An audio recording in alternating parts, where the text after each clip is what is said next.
People are going to receive the message based on what? Based on what is important in the moment. So some parts of your message might be more important to others. Some people may get different parts of your message because it is what is important to them in the moment, what appeals to them, what resonates with them in the moment. So, and that is why the message that you are sending has to be piloted in such a way that everybody is able to come away with something from it. You don't want to tailor your message in such a way that people come away with faulty assumptions, which is why your research has to be on point. You have to have your separation of facts different from opinions so that people don't go away with the wrong idea after you have delivered. All right? Make sense? Yes, sir. Then there's something that, and all of these things are becoming more important in public speaking. You have to be aware of something called ethnocentrism. Ethnocentrism.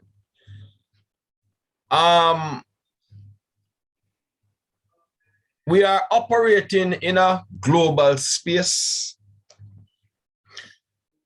And because we are operating in a global space, we have to be sensitive to the people whom we are delivering to.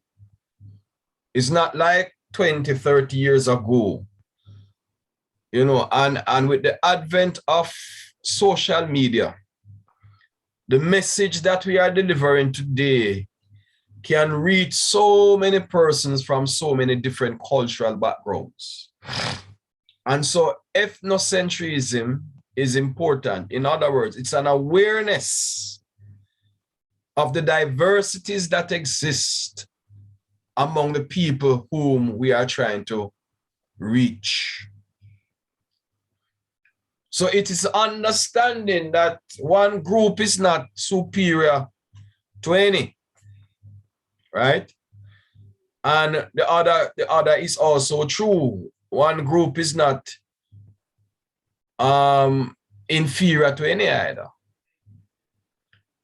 So we have to take into consideration that we must respect people, their groups that they come from, and we must respect their culture. So it means that in different contexts, whatever we find ourselves in, it means that there are some statements that we ought to avoid.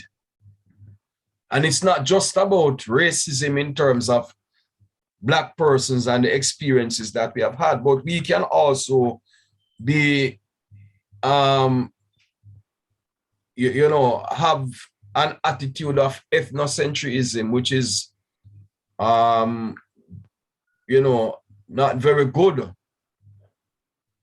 We can also be prejudiced. Right? People are of the opinion that Black people cannot be prejudiced, but we can be prejudiced. And it is not just prejudice against race and nations, but we can also be prejudiced among ourselves. Right? We can also be insensitive to other people's cultural backgrounds and the groups that they come from. And let me give you an example. We have heard, you hear the term coolie? I've heard that term so many times. Yeah, who they refer to when they say coolie? Indian people. Do you know that Indians hate to be called coolie? Yes, to call an Indian a coolie is equal to a white person calling a Black person a nigger. And it is a term that, especially in Trinidad,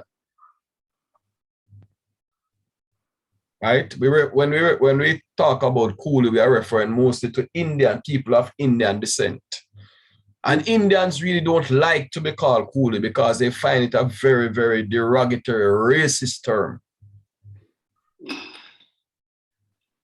And so if we are going to engage people in the public space, we have to be aware of these things. Right? You don't tailor your speech that is going to be insensitive to people. Even when you are speaking about behaviors that are sinful, behaviors that go against the grain of what we believe, behaviors that go against morality.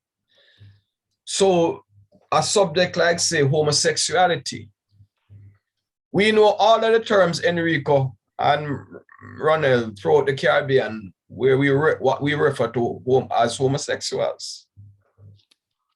Those are speech, that speech that you don't want to use at the podium. So you don't call people who are of homosexual orientation certain names simply because you are speaking against a behavior which is immoral and sinful. It doesn't give you the right to use terms that dehumanize people. Understand? Yes, sir. So the fact that something is is immoral and sinful and declared by God and His Word, it doesn't give us the right to create terms that's going to dehumanize persons. So, give you an example. You remember when a year or two ago when Omar McLeod won the hurdles race? Yes, sir. When he won the gold medal at the Olympics? I heard about it. Yeah, when he won the Olympic medal, the gold medal, the day after he won the gold medal, a guy from Lascaux wrote on his Facebook page in reference to Omar McLeod, he called him a goldfish. And he was fired immediately. Because it is said, it is alleged that Omar McLeod is a homosexual. I don't know. I don't know him. But it's something that we have heard in different contexts. And that's why I use the word alleged. Oh, the man's sexual orientation is between himself and God. He has to deal with that. Right. It doesn't give anybody the right to be making reference to him, because we know that in Jamaica, the term fish is used for a homosexual, male homosexual. So to write that in the public space, he was fired immediately for it, and rightly so. Because here is it that you are using language that is meant to dehumanize, right? So we have to be careful that we are ethnosensitive to cultures and to groups.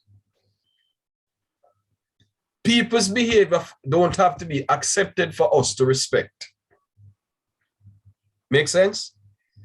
Yes, sir. Makes sense. People's behavior don't have to be accepted for us to respect them. So respect your listeners' cultural values, adapt messages to expectation. Imagine yourself in the place of the listener, which is important. Every time that you get up to speak, put yourself in the place of those who are listening. And if you put yourself in that space, then you are going to ask yourself, if I heard this from somebody else, what would be my reaction? And if you can answer those questions and answer them in a positive light, then you are safe. But if at all you have any problem answering the questions as to how you would receive if you were the listener, then you don't. So in our speech, we have sometimes ministers like referring to women certain ways. What if you're a woman sitting in the audience and you heard somebody say that? How would you receive it? People mention things from the podium in terms of people and their race, refer to Black people sometimes in certain ways. If you were sitting in the audience, how would you receive this message if it was said that way? We often make reference to people depending on where they come from in the Caribbean, and so Jamaicans are used sometimes in certain references. If you were in the audience as a listener and you heard those statements, how would you receive it? So always bear that in mind. Be alert to feedback. Listeners also have to avoid ethnocentrism. Yeah, you were saying something? Yes, I would be quite offended. Let's say I'm a Trinidad and Tobago at the lectureship, right? And the speaker is saying that, oh, this is how Jamaicans do it. You know, like it's like he's hitting out on Jamaicans. So even though I wouldn't say anything, I would be quite offended because, well, I'm Jamaican. So yeah. And we have heard people do it all the time. All the time people do it. Right? Like they would say, only in Jamaica. Only, yeah. And in enough, there are times when it can be necessary, Enrico, based on what, but it must not come across offensive. And sometimes we might even say some things in joke, and we don't really mean anything by it, but it comes across offensive to other persons. And so when we become aware of it, because you can't be aware of every single thing. But if you say something and in innocence and you don't know that it offends somebody, and somebody points out to you that it is offensive to them, it really doesn't have to make sense to you as to why it is offensive. But if somebody says that they're offended because of something that you have said, then you have a duty to research why it is offensive to the person. And you have a duty also to stop using it. Right? It might not make any sense to you, but it causes an emotional response to the hearer, to the listener. And so you must be sensitive, because it is not about you. It is about the message that you want to bring across so that it is received in a particular way. All right? And he says here that even listeners have to avoid ethnocentrism. Because sometimes people have ears that are biased because a person of a particular ethnic descent is delivering. And so we create these kind of biases in our head. All right? Sir. All right, I think we can stop there for this morning. All right, so what I want you to do for your our assignment, these words here. So communication process. So give me one paragraph each on how these work in the communication process. So speaker, message, channel, listener, feedback, inference, situation. One paragraph each. Yes, sir. All right, Ronel, you got that?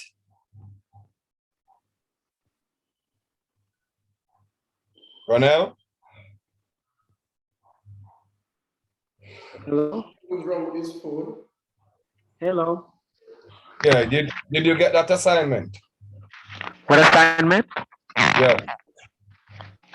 What assignment? That's why I'm saying the slide that is on screen.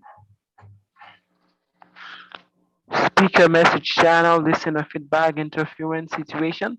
Yes. So I'm asking you that for the next hour, your assignment is to give one paragraph each on how these are important to the communication process? Or hold the importance of the communication process. Yes. All these things are important in the process of communication, speech communication process. All right. Okay, I mean, I have to, I mean, how can I say that? I have to involve these things in the importance of communication process.